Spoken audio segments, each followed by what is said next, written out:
तुम्हाला माहिती नाही तुमचे आई वडील तुमच्यासाठी किती कष्ट घेत आहेत? खरंच माहिती नाही? ते मरतायत रोज तुमच्यासाठी, ते रोज हारतायत तुमच्यासाठी, रोज ते खाली पडतायत. कुणाच्या तरी पायाला पडत असेल तुमचा बाप, तुमची आई कोणाच्या तरी हाताखाली काम करत असेल, कोणीतरी रोज ते पार ऑफिसमध्ये शिव्या बिव्या काय कोणाच्या बॉसच्या काहीतरी सगळं ऐकून सगळं सहन करून परत घरी येतात आणि घरी आल्यानंतर तुमच्यासोबत शांततेत बोलतात. तुम्ही सांगताय बाबा मला हे पाहिजे, लगेच दुसऱ्या दिवशी मिळत असेल. तुम्ही काय करताय हो त्यांच्यासाठी?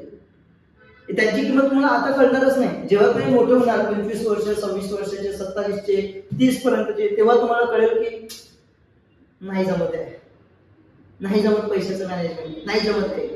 मग त्या बापाने कसं केलं असेल माझ्यासाठी, जेव्हा त्यांच्याकडे काहीच नव्हतं. आता मी तरी थोडेफार कमावतोय, माझ्याकडे आहे. जेव्हा त्यांच्याकडे काही नव्हतं तेव्हा मला त्यांनी काहीच कमी पडून दिलं नाही. हा तुमच्या आई बाबाचा खरा संघर्ष आहे.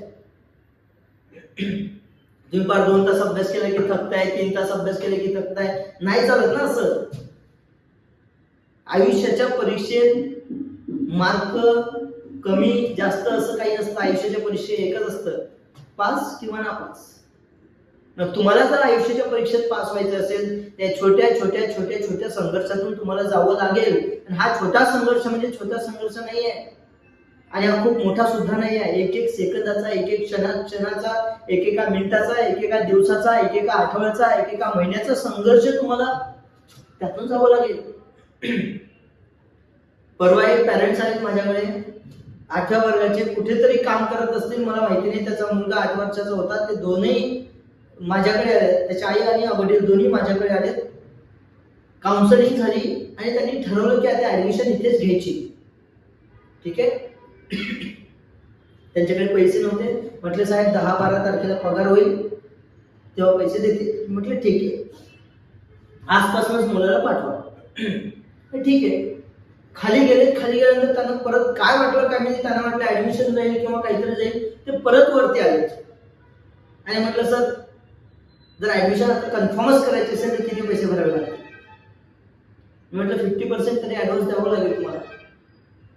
बोले साहेब एवढे तर पॉसिबल नाही आहे, थोडेसे काहीतरी कमी करा. म्हटलं किती देऊ शकता तुम्ही, भरा किती, काय भरायचं? सर 500 रुपयात ऍडमिशन फिक्स करू शकतो का?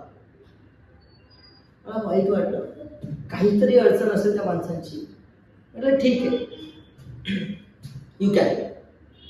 आणि मग त्यांनी जेव्हा ते 500 रुपयाचे ऍडमिशन फिक्स करण्यासाठी ते पैशाची मॅनेजमेंट केली ना, ते मला त्या गोष्टीने मला कमीत कमी 2 ते 3 दिवस त्रास झाला. आणि तो त्रास